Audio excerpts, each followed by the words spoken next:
Ele é formado em Direito pela FMU, com pós-graduação em Direito Empresarial pela PUC de São Paulo. Fundador do Partido dos Trabalhadores, foi vereador reeleito na capital e em 2003 chegou a esta casa como deputado, onde permaneceu até 2010. Líder da minoria, presidente da Frente Parlamentar de Promoção da Igualdade Racial e da Comissão de Esporte e Turismo. Também foi um dos coordenadores da Frente Parlamentar em defesa da micro e pequena empresa. O Arena Livre tem o prazer em receber o deputado federal pelo PT de São Paulo, Vicente Cândido, relator da reforma política. Vamos falar sobre o debate em torno daquela que é tida como a mãe de todas as reformas. Comigo na bancada, o deputado Alencar Santana Braga, que é líder do PT nesta casa. Muito bem-vindo, deputado. Um prazer recebê-lo aqui na bancada do Arena Livre. Bem-vindo a esta casa de leis, a esta arena, né, que é livre, deputado. Obrigado a vocês pelo convite, ao Alencar, ao Jorge. É um prazer muito grande estar de volta aqui na Arena Livre, aqui no estúdio da TV Assembleia, onde para mim foi um momento de muito aprendizado. E venho aqui hoje prestar conta para os eleitores, para o telespectador da TV Assembleia e poder fazer esse debate que o Brasil tanto clama. Em participação previamente gravada, os deputados João Caramês, do PSDB, Carlos Gianazzi, do PSOL, Marcos Zerbini, também do PSDB, e Cezinha de Madureira, do Democratas. Deputado Vicente Cândido, por que se fala que a reforma política é a mãe de todas as reformas? Parece que o país está passando em revista todas as grandes reformas e todas de uma vez só. Há tempo, há debate. É oportuna essa reforma? Existe uma reforma possível quando se fala no espectro de levar essa reforma até outubro, para que as eleições de 2018 né, já tenham um novo desenho? É possível se falar em reforma política quando tudo está em reforma? Muito bem-vindo. Obrigado, Jorge. Essa afirmação de que é a mãe de todas as reformas é do governador Mário Covas e do Marcos Maciel, duas autoridades no assunto, que fez essa afirmativa e ela é muito válida até hoje. É difícil você consertar a economia, consertar a sociedade se não passa pela política. Se a política está desajustada, se ela está desorganizada, é muito difícil consertar a economia, é o que a gente está vivendo hoje aqui no Brasil. E por isso nós estamos lá acelerando, fincando o pé nessa possibilidade hoje, talvez mais do que nunca, de a gente conseguir fazer uma reforma política. Estou trabalhando com duas premissas. Uma que é o princípio do razoável. O que é razoável fazer neste momento? E o outro é o ensinamento de Plínio de Arruda Sampaio, que dizia que a política é a arte do possível. Eu teria minha reforma política do meu partido, que ajuda a me conduzir, me orientar, minhas votações e os relatórios que eu faço, mas seria um sonho. Então, o que eu estou apresentando para a comissão, para o Congresso Nacional e para a sociedade, é que eu procurei apanhar, eu procurei aprender, eu procurei ouvir muito, ouvir mais do que falar na função de relator e colocar ali no relatório aquilo que é possível fazer nesse momento para que o Brasil tire a política da UTI. Deputado Alencar Santana Braga, muito bem-vindo a esta arena, sua primeira intervenção. Parece que quando se colocam algumas figuras emblemáticas da política, alguém vai te perguntar também, mas podem os políticos fazer uma reforma que é tão importante, né? Primeiro, cumprimentá-lo, agradecer a oportunidade. Hoje estar aqui, né, como perguntador, não como entrevistado. Dizer que é um prazer estar aqui com o Vicente, nosso companheiro, nosso amigo, um grande deputado aí que assumiu a relatoria da Comissão da Reforma Política. Espinhenta, né? A gente pode até falar assim, né? É algo necessário, né, Vicente? Acho que de muito tempo se falava da necessidade e agora deu um passo significativo. Como é que você vê os principais pontos? E como é que está o ambiente político, partidário, a sensação dos partidos em relação à possibilidade de aprovar uma reforma política, né? Que se fala há muito tempo, vamos fazer, tem que fazer, e de fato está claro, pelo menos na minha opinião, de que nós temos que mudar parte do sistema, né? Ele prejudica um pouco a representação, prejudica a participação direta no processo também democrático, e acaba tendo distorções na representação política, né? Pudesse falar um pouco? Então, acho que o Jorge também aborda esse tema, né, de uma outra forma, e nós sabemos que é muito difícil o ser humano mudar a si mesmo, ainda mais quando é delegação de poder, distribuição de poder, que é o que está em jogo nesse debate. Por isso, o nosso partido, o partido da nossa na agremiação aqui, eu e Alencar, defendemos que o correto seria uma constituinte exclusiva. Sim. Né? E criar esse debate na sociedade. Mas isso é mais difícil ainda passar nesse atual Congresso. Né? Nós tentamos isso em 86, também a constituinte exclusiva, não foi possível naquele momento de redemocratização do Brasil. E hoje mais difícil ainda, mas acho que é uma bandeira que a sociedade organizada, os partidos progressistas não devem tirar da pauta. Mas, como a conjuntura hoje está muito apimentada, eu acho que nós vamos aliar duas situações para que a gente faça uma reforma razoável no Congresso Nacional nesse momento. Uma parte pelo convencimento. Então, boa parte do Congresso hoje que reconhece que tem que fazer reforma política, ou seja, seria uma irresponsabilidade muito grande dos congressistas do Brasil deixar as eleições de 2018 e outras sobre as regras atuais. A gente viu o que aconteceu na eleição de 2016. E uma outra parte vai se convencer pela necessidade. Né? Nós não temos o outro caminho a não fazer minimamente uma reforma política. E esse minimamente, Alencar, eu diria aqui que são 2 pontos fundamentais. Eu procurei elencar 18 pontos, né, nessas conversas todas com os presidentes de partidos, liderança, com a sociedade civil e dentro da própria comissão, mas estou focando em 2 pontos. É evidente que eles não são isolados do sistema como um todo e por isso que o relatório traz um aperfeiçoamento do sistema como um todo, que é o sistema de votação e o financiamento público de campanha. Por que o financiamento público? Porque o Supremo Tribunal Federal, em 2015, decidiu que não haverá mais financiamento privado, financiamento de empresas nas campanhas eleitorais do Brasil. E aí nós vamos estudar o mundo e percebemos que no mundo inteiro o Brasil tem a campanha mais cara do planeta. A campanha mais cara do planeta, descontado o PIB, mesmo considerando o PIB, a campanha dos Estados Unidos custa 1/3 da campanha do Brasil. Né? E no mundo inteiro a campanha mais cara é do executivo. Né? Porque quando você faz campanha de voto distrital puro, voto distrital misto ou lista pré-ordenada pelos partidos, a campanha do legislativo é mais barata.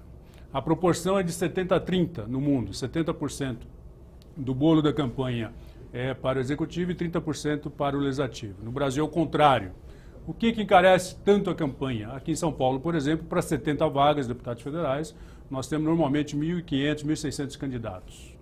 Para 94 vagas aqui na Assembleia, gira por volta de 2.000 candidatos. São 2.000 campanhas diferentes, são 1.500 campanhas diferentes para deputados federais. Isso é humanamente impossível e a conta não fecha.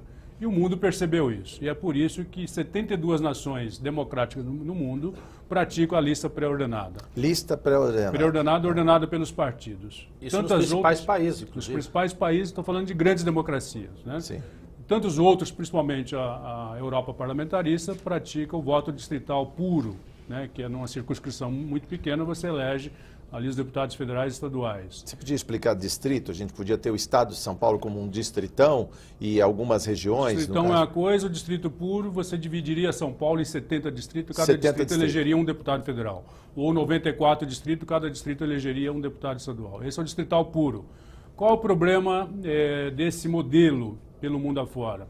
Primeiro, por exemplo, o Congresso americano só discute questões nacionais quando vai discutir orçamento, ou seja, você treina muito mais a pessoa a discutir, o deputado discutir o problema local, ou seja, vira ali um vereador nacional do que os problemas nacionais. Sim. E também você acaba induzindo muito o bipartidarismo. Nós tivemos exemplo na Inglaterra, no voto distrital puro, que é um modelo antigo, onde o segundo partido chegou a ter 30%, 40%, 49% dos votos e acaba não levando nada. Ou seja, o eleitor acaba jogando fora o teu voto ali e batendo na trave. Então, isso teve caso na Inglaterra, onde um partido elegia praticamente 90% das bancadas. Você acha que o puro teríamos eleições majoritárias dentro de um distrito? O puro é eleição majoritária. Né? Ele é uma eleição de prefeito dentro do distrito, de um governador dentro do distrito. Por isso que ele já é chamado o voto distrital. O que a Alemanha descobriu já há algum tempo? Ela procurou aliar o voto do eleitor com o voto da lista pré-ordenada, que é o distrital misto, que é o que eu estou propondo para a partir de 26, o distrital misto. O senhor não foi lá na Alemanha para ver, mas trouxe essas experiências internacionais nos seminários no Tribunal Superior Eleitoral? Eu fui na Alemanha discutir esporte, acabei discutindo um pouco de reforma política. A embaixada veio até o Congresso discutir, mandou a Embaixada da Alemanha aqui no Brasil mandou um enviado aqui para debater com a gente e eu fiquei umas 2 horas na Embaixada da Alemanha aqui estudando o sistema alemão. O mundo está migrando para o modelo alemão. Hoje já tem umas 20 nações que praticam o modelo alemão, o México, por exemplo, aqui bem perto de nós, e tantas outras estão caminhando para praticar o modelo alemão e o que nós achamos mais adequado. Se fosse votado hoje no Congresso Nacional, eu acho que seria um modelo que teria mais votos no Congresso Nacional brasileiro. Qual é a finalidade disso? Ou distrital puro, ou distrital misto, ou lista pré-ordenada? É baixar o custo de campanha. O Brasil não suporta um custo de campanha de 4, 5 bilhões de reais e mesmo assim o dinheiro não dará para todo mundo. Por isso nós estamos propondo esse modelo para que encaixe dentro do financiamento público de campanha a partir de 2018 já. Estamos propondo a lista como um modelo de transição, entendendo que a lista sofre alguns reparos, sofre algumas críticas pelo mundo afora e a principal delas é a falta de renovação. O deputado que se elegeu ali pela lista, ele tende a querer ficar eternamente naquela lista. E é por isso que nós estamos propondo como transição para 2, 3 eleições, a partir de 26, um modelo inspirado no alemão. Por falar em lista tão polêmica, ele falou mundo afora, mas até os políticos criticam a lista, nós ouvimos alguns nesta casa. Vamos ouvir primeiro o deputado Marcos Zerbini, do PSDB. Vicente, primeiro um abraço, fomos colegas na Câmara Municipal de São Paulo, vereadores, mas eu queria fazer uma pergunta para você. Eu tenho ouvido as pessoas e, na minha própria opinião, o voto em lista, que é uma das questões chaves da reforma, tem sido muito criticado. E eu acho que isso tira das pessoas o direito de escolher os seus parlamentares e passa para o partido, na verdade, a decisão de quem se elege e quem não se elege. Não seria importante rever essa posição, discutir de uma forma mais ampla essa posição? Marcos, prazer falar contigo, obrigado pela pergunta muito pertinente. Olha, primeiro que o mundo já descobriu isso há muito tempo. Se a gente quiser fazer uma campanha barata, nós temos que pegar as 70 campanhas diferentes aqui de qualquer partido e fazer uma só. Nós vamos economizar, isso vai ficar em torno de 20% da campanha, do que se gasta numa campanha aqui para São Paulo, num partido de porte médio ou grande como o PT ou o PSDB. E nós já tivemos em outros momentos, em 2007, foi levado a voto no plenário da Câmara dos Deputados a lista pré-ordenada. E na ocasião, nenhuma crítica aqui a você e ao teu partido, na ocasião, se o PSDB não tivesse mudado de posição na última hora, nós teríamos aprovado a lista pré-ordenada já naquele momento. Era um momento ali rico de debate político, Lula presidente da República já no segundo mandato. Então não tem nenhum fantasma dentro da lista. Nós temos que encarar de outra forma, Marcos. Não existe democracia se não tiver partido político. Ou nós apostamos no futuro, na reciclagem, nos novos partidos, na juventude que querem fazer política, ou nós vamos acabar com a democracia. É o que está acontecendo hoje. Hoje as pessoas falam, induzido por setor da mídia, que eu acredito nas pessoas, não acredito no partido. Isso é um engano, isso é um engodo. Porque as pessoas, os deputados vão lá para a Assembleia, vêm aqui para a Assembleia, vão lá para a Câmara Federal, sobre o guarda-chuva de um partido. Sobre o manto de um partido. Avulsa, né? Então, nós temos que desmistificar, nós temos que romper com esse conservadorismo e com essa informação distorcida que a mídia tenta colocar na cabeça de alguns eleitores.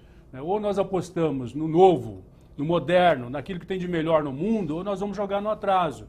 O argumento de que os deputados querem se esconder na lista por causa da Operação Lava Jato é outra farsa. Se fosse assim, a lista fechada hoje no Congresso Nacional teria 500 votos. Você teria aqueles que estão querendo se esconder da Lava Jato e teria aqueles que votam na lista por convicção, como é a minha bancada e tantas outras que vão votar por convicção. Então nós teríamos lá 400, 500 votos.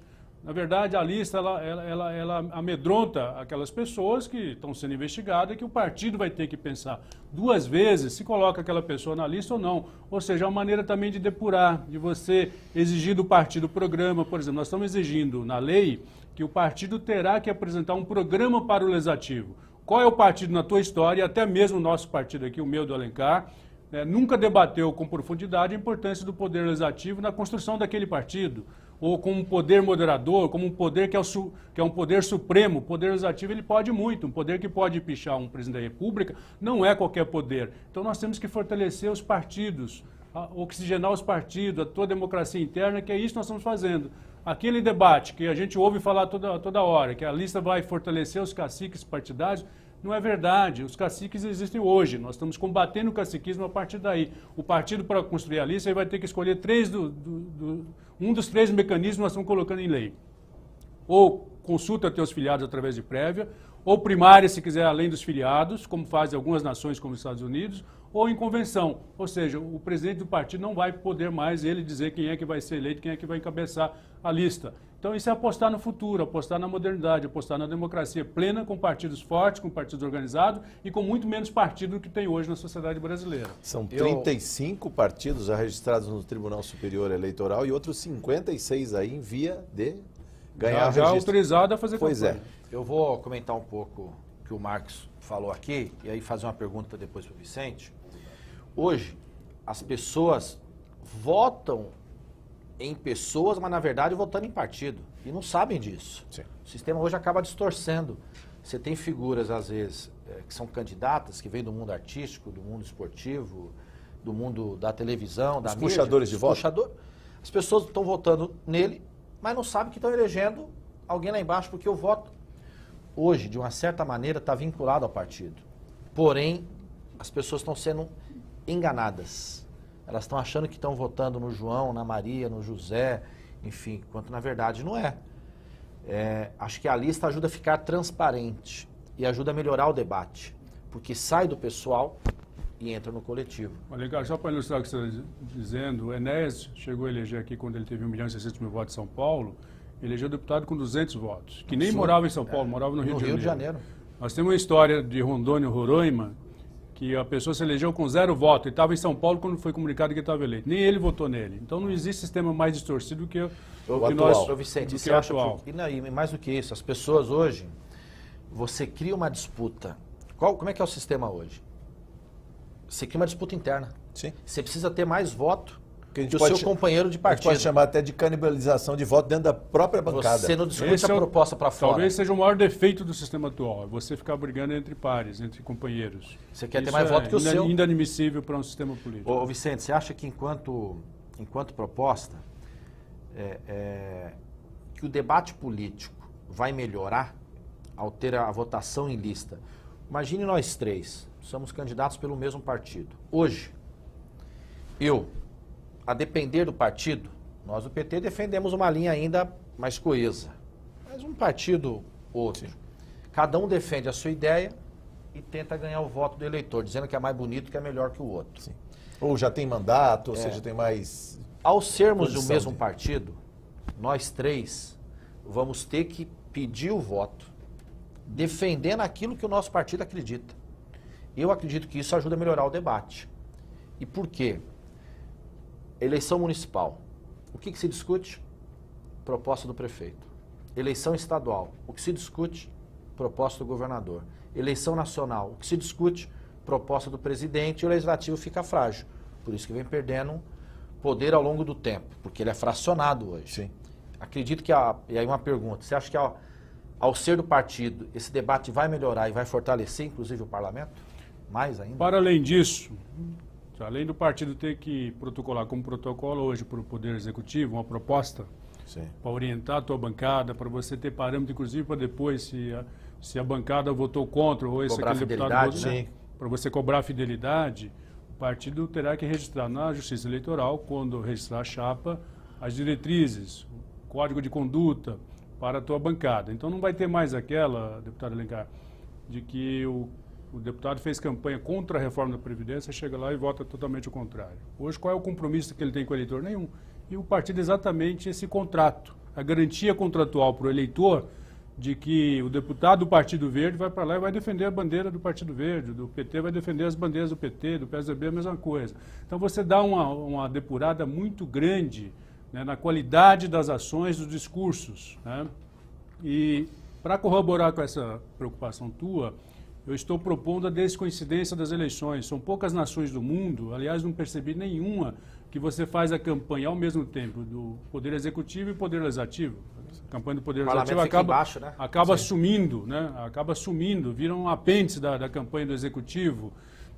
Tem uma tese de doutorado de um professor da GV, Jofre Neto, aqui de São Paulo, que mostra que 70% dos parlamentares no Brasil não sabem quais são suas competências. Nem o eleitor Então, e qual deputado votou também por extensão. Não porque sabe. ele não sabe o programa do partido, não sabe a proposta que está Hoje sendo a maioria no parlamento, o eleitor, está perdendo. Você tem inúmeros candidatos, a Assembleia 94 são eleitos, se pegar a média de voto dos que forem eleitos e somar todos os eleitos, ele representa muito menos eleitores do que todos aqueles que perderam. Sim. Quer dizer, é porque a pessoa acha que está votando em pessoa. Então, para colaborar com isso, Alencar, eu estou propondo a descoincidência das eleições. Para isso, estou propondo 5 anos sem reeleição para o Poder Executivo, para presidente da República, governador e prefeito. Isso, já a partir de 18, onde votaria, né, ter eleição em 23, e em 2020 faria uma eleição de 3 anos para o prefeito, para coincidir com 23, e de 2 anos para o vereador, para coincidir com 22. Ou seja, o parlamento com 4 anos, os senadores com 8 anos, e aí você teria a descoincidência a partir de 22. Dessa forma, só voltaria a ter coincidência a cada 20 anos. Cada 20 anos, isso. Em 2038. Aí você faz no primeiro domingo de outubro a eleição para o Legislativo, no segundo domingo de outubro a eleição, primeiro turno para o Executivo, e no último domingo de novembro a eleição do segundo turno para o Poder Executivo. E posse, 9 de janeiro e 10 de fevereiro, prefeitos, governadores e presidente da República, e 1º de fevereiro para os parlamentares. Acho que com isso você vai fortalecer, você vai criar um pouco mais de independência e autonomia do Poder Legislativo e retreinar os parlamentares e os partidos a poder discutir e valorizar melhor o Poder Legislativo, que é um poder, por essência, moderador. Por exemplo, a crise hoje política e econômica no Brasil, o parlamento poderia ter um papel extraordinário em ajudar a achar saída, a aprovar medidas. Um grande debate. Né? E o parlamento perde esse protagonismo a todo momento. Ainda há tempo nesse bloco ainda para falar um pouco mais de lista. Eu gostaria de ouvir o deputado João Caramês, do PSDB. Vamos ouvi-lo. Antes de mais nada, eu quero cumprimentar o nosso colega Vicente Cândido e dizer da alegria de tê-lo como relator da reforma política do nosso país. Deputado, tem algumas questões que estão nos preocupando muito. Primeiro é a questão da lista fechada. A pergunta que eu faço é o seguinte: será que o povo brasileiro está preparado para votar em lista? Todos nós sabemos que o partido é importante para todos nós, como é o PT, para a Vossa Excelência, o PSDB, para mim, mas o eleitor acaba votando na pessoa, no candidato e não no partido. Então, ao meu ver, eu acho que o voto em lista viria a prejudicar muito o processo político e não faria justiça. Eu acho que essa é uma preocupação muito grande que nós temos e a população também tem. A questão da bancada paulista também. Isso iria fortalecer, continuaria fortalecendo as bancadas de outros estados. Nós temos que levar em consideração que o estado de São Paulo, sendo o maior estado da federação, sendo a locomotiva desse país, e o nosso peso dentro do Congresso e mesmo no Senado, ser o mesmo, não querendo desmerecer outros estados menores, mas não é justo que nós tenhamos o mesmo peso que outros estados possam ter. Isso também não acarretaria um prejuízo maior, um desequilíbrio maior ainda? Deputado Caramês, é um prazer falar contigo, muito obrigado pela tua participação. Deputado, eu peço aqui ajuda para que a gente faça um debate equilibrado. Eu acho que a mídia deveria ter esse compromisso para com o Brasil, para promover esse debate equilibrado. O Brasil não está inventando a roda, né? O mundo já quebrou a cabeça muito antes do que o Brasil com os modelos de votações. E hoje, modelo como o do Brasil se pratica em 2, 3 países. A Bélgica, de um modo diferente, que também está incomodada, e tem mais uma outra nação menor ainda que a Bélgica, que tem 7 milhões de habitantes, também praticando o modelo estilo brasileiro, que tem demonstrado que é o pior. Não existe pior do que o do Brasil. Vamos entrar no debate sem preconceito. Mas para superar a tua preocupação, por isso que eu estou propondo no relatório uma transição. E, aliás, foi com quem eu fiz a primeira conversa como dirigente partidário, foi com o presidente do teu partido, o senador Aécio Neves. Foi a primeira conversa que eu tive em outubro do ano passado com ele. Falei, vamos fazer uma transição porque o PSDB gosta muito do modelo alemão. Tem projetos de vários deputados, 2 deputados do PSDB lá na Câmara, tramitando sobre o modelo alemão. Não acredito que a lista ajuda a consertar a distorção que Vossa Excelência está dizendo sobre o peso do voto. O peso do voto nós vamos discutir, vai abrir um debate na hora que a gente for discutir o distrital. né? Porque aí você vai comparar o peso do voto. Mas não acredito, não me senti autorizado e respaldado no Congresso Nacional, e tampouco pela sociedade, para levar esse debate avante, né? De você reequilibrar o peso do voto no Brasil. Pelo peso do voto, São Paulo teria que ter 115 deputados federais e Roraima e Rondônia teria apenas um. Então, nós temos 11 estados no Brasil que têm 8 cadeiras, que deveria ter 6, 5, 1, né? E você reequilibrar o peso de São Paulo. A lista não vai mexer nisso. A lista vai fortalecer partido, fortalecer programa partidário, mostrar para o eleitor de que é melhor ele votar no partido que tem a quem cobrar. Caso contrário, nós temos lá no Congresso Nacional hoje, deputado Caramês, 513 projetos de poder. Nós temos hoje lá no Congresso Nacional 513 propostas de reforma política. Outro dia eu fiz um debate na TV Câmara com mais 3 companheiros do PSOL, PSDB e a Renata Abreu de São Paulo aqui do PTN. Cada uma tinha uma reforma política na cabeça. Imagina na hora que a gente jogar isso para 10, 12, 15 partidos, que seja 20 partidos. Nós vamos ter 20 propostas diferentes no máximo. Mas mesmo assim não tem espaço para tantas propostas diferentes. Então a gente deixa o eleitor muito mais confuso nessa confusão toda de achar que cada deputado é uma instituição, cada deputado é um partido, cada deputado vota do jeito que quiser. E que você resolver sozinho também. Como se cada Exatamente, deputado resolver essas coisas sozinho. E a gente vive isso, essa experiência, quando vai eleger o presidente do parlamento.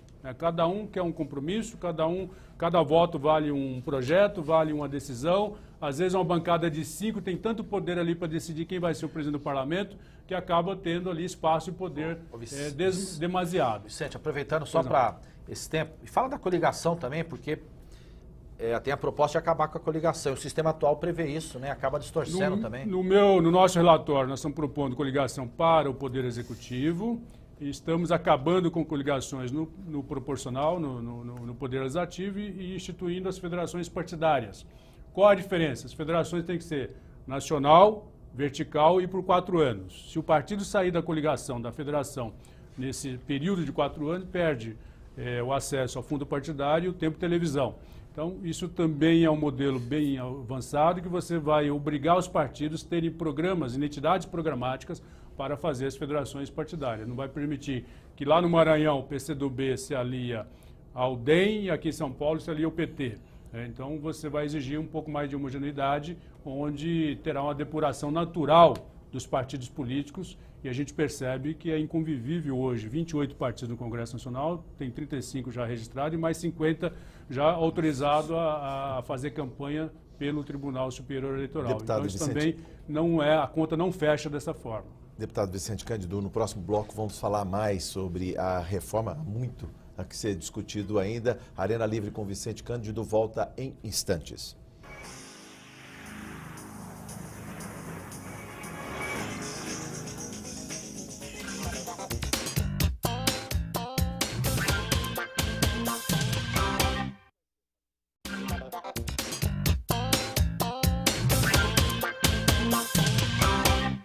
Estamos de volta no Arena Livre, hoje conversando com Vicente Cândido, deputado federal pelo PT de São Paulo e o relator da reforma política. E o assunto não se esgotou no primeiro bloco. Vamos falar um pouco mais sobre listas. Eu gostaria de ouvir o deputado Cezinha de Madureira, que é vice-líder do governo, e ele é do Democratas. Vamos ouvi-lo. Primeiro, quero cumprimentar o excelentíssimo deputado Vicente Cândido, que tem uma experiência muito grande em todos os assuntos políticos do nosso Brasil. Parabéns pelo seu trabalho. Deputado, o senhor não acha que o voto em lista deveria ser colocado para ter a opinião da população? Esta é a pergunta de número 1 que eu gostaria de fazer para o senhor. E esse tempo que nós temos aí até a próxima eleição não é um tempo muito curto para ouvir a população, o que a população acha. Segunda pergunta, um partido que fez 5 deputados federais por São Paulo, esta última eleição, na próxima eleição, como ficaria o critério para a escolha desses deputados para estarem nesta lista? O primeiro, segundo, terceiro, quarto, quinto lugar. Como ficaria se uma outra pessoa quisesse estar no partido, pessoa que teria uma possibilidade de ter uma votação grande da forma que é hoje? Como ficaria a escolha dessa lista? Quem é a pessoa que vai determinar quais vai ser o número 1, número 2, número 3, número 4, número 5, número 6. Cezinha, é um prazer muito grande participar aqui contigo, estar de volta aqui a essa casa. Primeiro, nós precisamos acreditar na instituição partidária. Nós não podemos mais acreditar em partido que tenha dono. Nós temos que combater fortemente a mercantilização da política. Sabe que muitos partidos foram criados no Brasil para ficar negociando tempo de televisão e fundo partidário. Isso não para mais de pé no Brasil. Ou o Brasil aposta na democracia para valer, no fortalecimento das instituições e principalmente dos partidos políticos, ou nós vamos sempre jogar para o atraso. Então, quem vai ordenar, o partido tem que ter lá seu procedimento interno de consulta aos filiados, nós estamos colocando na lei, de consulta aos eleitores, se o partido achar que vai fazer uma primária, que vai além dos filiados, ou em convenção partidária, que nós não podemos aceitar que o partido, lá na tua casa, com teus amigos, vai ali montar uma lista partidária que vai representar a sociedade. Olha, eu estou dizendo para você que a lista pelo mundo afora, inclusive aqui, vizinhos nossos aqui na América Latina, na Bolívia, na Venezuela, na Argentina, resolveu outros problemas. A Argentina tem 40% de mulheres no parlamento por causa da lista, Cezinha. Você há de convir comigo, imagine você aqui em São Paulo, o PT apresenta uma lista para a sociedade onde tem só homens. E o teu partido apresenta uma lista para a sociedade onde tem homens, mulheres, jovens, negros, índios. Qual é a lista que vai mais ter simpatia com a sociedade? É aquela lista mais plural. O Brasil, vergonhosamente, Cezinha, tem a menor participação feminina em relação à América Latina, que é um horror, que é uma vergonha, em relação, inclusive, aos países do Oriente Médio, que a gente sabe que é um país com viés mais machista. O Brasil perde até para o Oriente Médio em termos de participação feminina no parlamento. Então, a lista, naturalmente, sem precisar de cotas, ela já conserta essa distorção na política. É por isso que nós temos que aproveitar e apostar nessa maneira de fazer política hoje. Nós temos que derrubar essa tese conservadora de que as pessoas votam nas pessoas, o eleitor vota nas pessoas, não é verdade. As pessoas enganadamente votam nos partidos, votam em gente sem representatividade, vota num pastor e elege um ateu na lista, vota numa pessoa de direita e elege uma esquerda. Lá no Piauí tem um caso muito emblemático, numa chapa lá com o PCdoB, as pessoas estavam votando no Osmar Júnior, que é uma liderança tradicional do PCdoB lá no Piauí, ele ficou para trás e elegeu uma outra pessoa com outro perfil conservador, que não tem nada a ver com o que o eleitor estava votando. Então, essas distorções tendem a acabar quando você oxigena os partidos, quando você democratiza os partidos, quando você passa a votar em programas partidários, não em programa da cabeça de uma pessoa que vai lá para o Congresso Nacional ou vem aqui para a Assembleia Legislativa e faz o que bem entende, ou seja, não tem compromisso nenhum com o coletivo e com a agremiação que deu ali a legenda para ele. Deputado Alencar. Bom, mais uma vez manifestar, eu também tenho total apoio à votação em lista. Acho que vai ser um salto na qualidade do debate político e na democracia no país. E nós defendemos isso enquanto partido já há anos, né? Não é de agora, né? Tem gente tentando confundir, mas na verdade a posição nossa faz um tempo. Voltando um pouco ao financiamento, e aí tem uma declaração do próprio presidente da Câmara. Do próprio presidente da Câmara. O Fundo Especial da Democracia, incluído na proposta, e o Rodrigo Maia coloca que a democracia tem seu custo. Falasse um pouco sobre isso, e eu queria também deixar aqui minha opinião. Nós, enquanto deputados, somos representantes públicos. As pessoas falam, é o representante público. Por isso é natural e justo que haja também esse financiamento. Você não pode, um representante público, de uma certa maneira, estar viciado por outros tipos de financiamento. Ele perde parte daquilo que ele deveria ser e parte daquilo que ele deveria fazer. O que você acha disso? Você concorda? Falar um pouco mais, que também é um tema polêmico. Sim, financiamento. As pessoas têm que entender isso. Não só da campanha, mas dos partidos, né? Sim. Alencar, esse é um ponto importante, talvez seja os mais importantes aqui, que nós vamos ter que decidir nos próximos dias no Congresso Nacional. Como eu disse no começo, o Brasil tem a campanha mais cara do planeta. É duro falar isso, Jorge, mas é a pura verdade. Se nós pegarmos pelos dados a partir de 2012, consolidados pelo TSE, a campanha de prefeitos e vereadores custou 5 bilhões e meio, a preço de hoje mais de 7 bilhões. A de 2014 eleições gerais, 4 bilhões e 800, a preço de hoje 6 bilhões e 200. A de 2016, numa campanha completamente atípica, né, premido ali pela decisão do Supremo, que não podia mais ter financiamento empresarial, custou 3 bilhões e 200 milhões. Já caiu pela metade, se pode falar. Já caiu pela metade. Diante desses dados consolidados, nós estamos propondo para 2018 um fundo de 2 bilhões, 1 bilhão e 900 no primeiro turno e 1 bilhão e 285 milhões no segundo turno. Jornalistas têm me perguntado, mas isso não é muito dinheiro? Isso não é caro? E de onde vai sair esse dinheiro? Para dos cofres públicos. Estamos propondo a participação da sociedade civil, dos eleitores, de um salário mínimo durante 5 meses, durante os 2 meses de prévia, 2 meses de primeiro turno e 1 mês de segundo turno, onde o eleitor poderia contribuir com 5 salários mínimos. Mas, Jorge, nada mais caro para o Brasil do que mais uma crise da Lava Jato.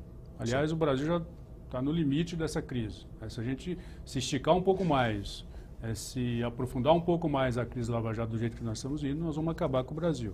Nós passamos lá pela ação 470, chamado mensalão, e agora essa crise da Lava Jato mostra que nada é mais caro, não tem prejuízo maior para o Brasil do que suportar uma crise dessa e achar que gastar 2, 3 bilhões com a campanha eleitoral, você está gastando muito. Estamos propondo isso, achamos que é bastante razoável esse valor, porque o Alencar sabe que a maior dificuldade de uma campanha, o que mais encarece uma campanha eleitoral é a imprevisibilidade. Se você souber o quanto você vai ter de dinheiro em agosto, setembro, você contrata fornecedor mais cedo, contrata mais barato, já sabe o quanto você vai gastar. E outra coisa, Jorge, não vai ter mais aquela, né, do presidente da República, o candidato a presidente ou a governador, ter que ficar ancorando, bancando todas as outras campanhas. Partido XPTO, me apoia que eu banco a tua campanha. Partido não sei o quê, me apoia que eu banco a tua campanha, que é a grande moeda de troca. Não, cada um vai ter o teu quinhão, cada um vai ter o teu tamanho proporcional ali ao... E transparente. E transparente. Né? Então, por isso que é possível fazer uma campanha com 2 bilhões tranquilamente, mais a participação da sociedade civil. Nós estamos propondo nesse teto para a presidente da República 150 milhões, onde o fundo eleitoral poderá bancar até 70%. No caso de São Paulo, para governador, que é o maior estado, estamos propondo no primeiro turno um teto de 30 milhões, onde o fundo eleitoral bancará até 70%.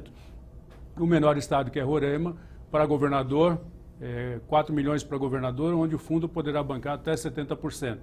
Esse é o teto? É um limite? Esse é o teto. O teto de dinheiro público. De dinheiro Mas público. Vamos imaginar aqui uma situação... O autofinanciamento, como a gente teve na eleição. Proibindo. Porque a pessoa é rica, ele sai candidato, ele paga a campanha. Não precisa de empresa, não precisa de doação pessoal. Aí o trabalhador teria uma desvantagem, né?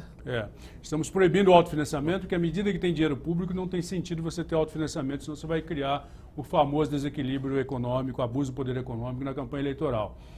Mas agora imagine a situação, por exemplo, do Freixo, lá em 2016, no Rio de Janeiro. O Freixo, nós estamos legalizando também a captação de recursos pela internet. Mas o Freixo versus Marcelo Crivella fez a campanha e fez uma arrecadação de R$1 milhão lá, muito bonito e tal. Então, através da arrecadação dos eleitores, você pode equiparar, por exemplo, o Marcelo Crivella, pelas alianças que ele construiu, ele chegaria próximo do teto, ou chegaria no teto. Né? E o Freixo, como estava meio sozinho na campanha, ficaria longe do teto. Mas ele poderia angariar esse apoio dos eleitores, fazendo essa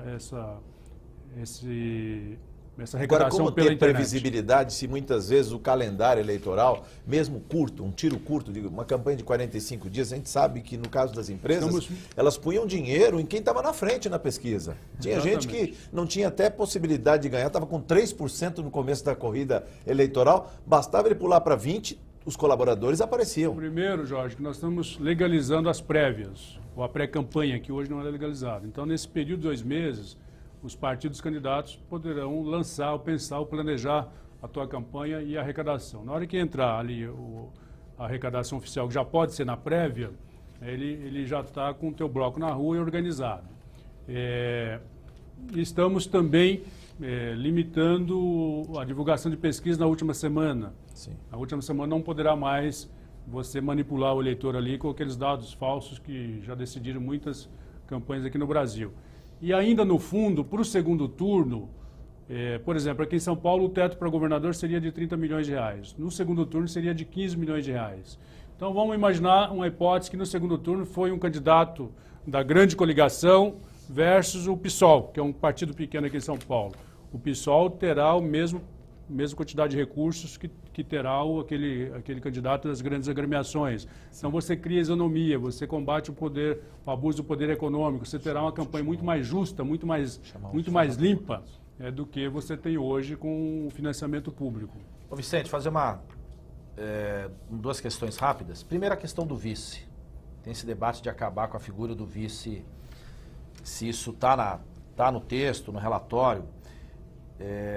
Voltar ao que era no passado, que um presidente da República podia ser eleito e o vice de outro partido. Eu acho que é um pouco diferente a proposta. E também o suplente de senador, que são eleitos, a gente não sabe nem quem é e de repente o cara está lá sendo senador por 8 anos. Alencar, em que pese nós estamos priorizando aquilo que é o eixo central da reforma, que é o modelo de votação para baixar custo de campanha e o financiamento público para você criar isonomia e viabilizar a campanha em 2018, eu consegui colocar algumas outras questões no relatório que até agora não tem tido grande polêmica e não prejudicará a votação do essencial, que é um pouco de reforma do Estado. Além dessas questões que você está dizendo, já vou explicar, nós estamos propondo, por exemplo, limitação de mandatos para as Cortes Supremas, Corte de Justiça, Tribunais de Contas, 10 anos de limite de mandato.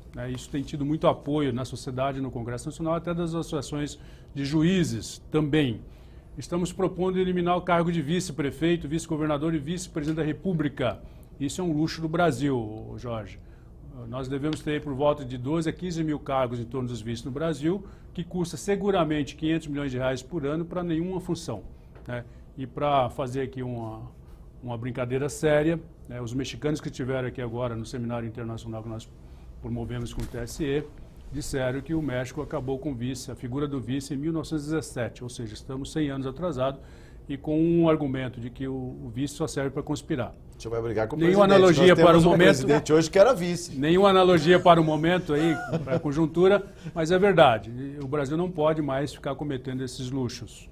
Estamos também fazendo alteração. E quem seria o vice? Em caso de impedimento, morte do titular, o presidente, segundo... como é hoje o presidente do Legislativo. Se vagar hoje... Por isso que a lista está casada com isso. Você acaba com o vice, mas você tem uma votação em lista de partido, você tem um fortalecimento das posições do próprio parlamento, da responsabilidade do parlamento. Então hoje, por 3 meses, assume o presidente do parlamento. Sim. E acima de 3 meses ele chama novas eleições. Nós estamos fazendo a alteração que eleição indireta só no último ano, para você também não criar uma indústria do impeachment e ficar provocando isso pelo Brasil afora. Então nós estamos propondo 10 anos de mandato das cortes, eliminação do cargo de vice, não tem ninguém falando a favor, contra essa proposta hoje, e estamos mexendo na suplência do Senado. O que está no relatório vai sofrer uma pequena modificação. No relatório eu estou acabando com o suplente, deixando o suplente até a próxima eleição. Se vagar hoje o cargo de senador, será reeleito o senador na próxima eleição, quer seja eleição municipal ou eleição geral. Para aquele cargo vago. Aí você teria um suplente para esse período, mas tem uma modificação que eu acho bastante justa e coerente, feita pelo deputado Assis Carvalho, lá do Piauí, numa reunião da bancada, e também o próprio deputado Henrique Fontana também tinha levantado já essa questão, de que assumirá o deputado mais votado da coligação. Acho que faz sentido. A cadeira no e você Senado. teria alguém nesse período, mesmo que seja um período curto, alguém que tenha representatividade social e vota também. Em tempo de ouvir ainda o deputado Carlos Gianazzi do PSOL, vamos ouvi-lo.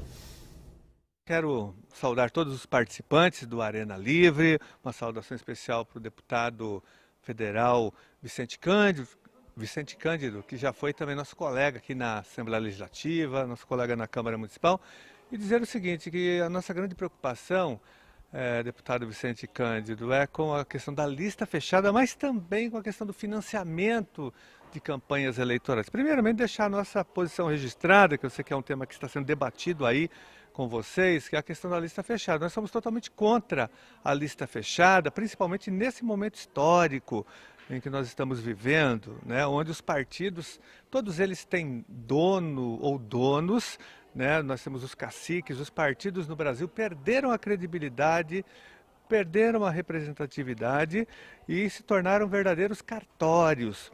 Então, a lista, nesse momento, ela é extremamente inoportuna, porque ela vai, logicamente, beneficiar os donos desses partidos. Então, a lista está fora de cogitação, não só para nós, do pessoal, mas para todo o povo brasileiro. O povo brasileiro não aceitará em nenhuma hipótese a lista fechada, principalmente nesse momento. Agora, a minha questão é sobre financiamento público de campanha. Nós defendemos essa tese, até porque hoje o poder econômico tem uma grande influência. Daí agora o escândalo da Lava Jato e de outros escândalos que já vieram à tona, mostrando que o poder econômico interfere no processo eleitoral. Hoje, milhares de parlamentares se tornaram funcionários de empresas no parlamento. Deputado Gianazzi, é um prazer estar contigo aqui na Assembleia Legislativa e agradeço muito a tua participação. Quero dizer que uma das melhores reuniões que eu fiz sobre o relatório foi com a tua bancada lá em Brasília, uma bancada pequena, mas muito aguerrida, que tem históricos companheiros e companheiras, como a ex-prefeita Luísa Erundina, com quem eu tive o prazer de trabalhar aqui em São Paulo, e posições de muito acordo, não só com o PSOL, mas com os partidos de oposição, com os partidos progressistas, com o PDT, com a presença do Ciro Gomes, inclusive, com o PCdoB, com a bancada inteira, muita identidade no relatório, muito apoio. Tem essa ou aquela preocupação, mas eu acredito que não seja aqui o essencial e vai mexer na estrutura do relatório. Na tua bancada, no PSOL, tem uma posição defendida pelo deputado Chico Alencar de a gente fazer um teste, estressar um pouco a proposta dele da lista flexível, onde se pratica na Bélgica praticamente, que é o país mais importante que tem praticado a lista flexível. Se nós acharmos que esse seja o modelo, em conversa com as bancadas e com os presidentes do partido, mudaremos o relatório para esse modelo. Mas eu particularmente, tenho muita dúvida, mas estou muito aberto ao debate nesse sentido. Agora, deputado Gianazzi, Vossa Excelência, que é um deputado aguerrido, progressista, de esquerda, de história, de conteúdo, há de convir comigo, vamos apostar na democracia, vamos apostar na evolução, vamos mirar em países que estão muito mais avançados que o Brasil. Nós não podemos ficar jogando por o atraso.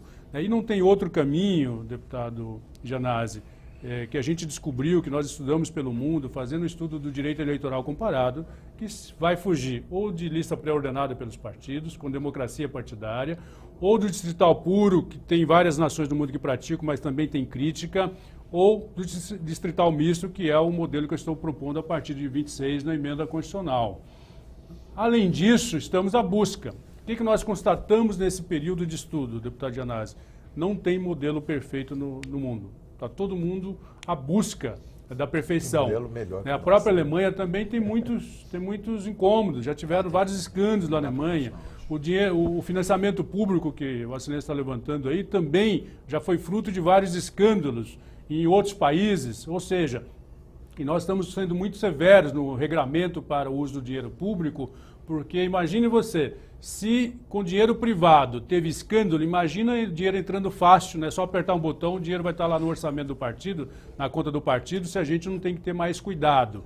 Então, as grandes nações do mundo democráticas se usa majoritariamente o financiamento público, com um pouco de misto, que é o caso da Alemanha, Portugal, da Europa. Financiamento exclusivo privado, Estados Unidos e Japão são as grandes nações com financiamento privado puro, mas lá nos Estados Unidos, por exemplo, está na lei também que se os partidos quiserem usar financiamento público, usarão. É que por um acordo político eles acabam usando o financiamento privado, mas muito mais barato do que o Brasil. Então isso demonstra que o Brasil não tem mais como conviver com esse modelo e a gente precisa avançar e avançar com coragem, com ousadia. Deputado Alencar, só para fazer o agradecimento, a última pergunta, sua consideração final em 1 minuto. Primeiro, esse debate é importante, tem tantos outros temas, eu precisaria de muito mais tempo, né? Mas agradecer a presença do Vicente, que veio aqui trazer para a Assembleia, na TV aqui, as posições que estão no relatório. Esperamos que o Congresso vote, dê um avanço e faça a reforma política que é necessária. E vejo que uma coisa está ligada à outra. A lista está ligada ao financiamento que torna a campanha mais barata. A lista está ligada ao fim da coligação, porque vai fortalecer os partidos e acabar com esse engodo. Elege um e o outro partido vem anexado. Também a diferenciação entre eleição legislativa do executivo, que vai fortalecer o debate partidário e as pessoas terão a oportunidade de saber o que aquele partido pensa para o parlamento. Então, acho que uma coisa está ligada à outra. Mas, Vicente, agradecer e que a gente puder colaborar aqui, conte conosco na Assembleia. E obrigado também, Jorge. Obrigado. Eu que agradeço, Jorge.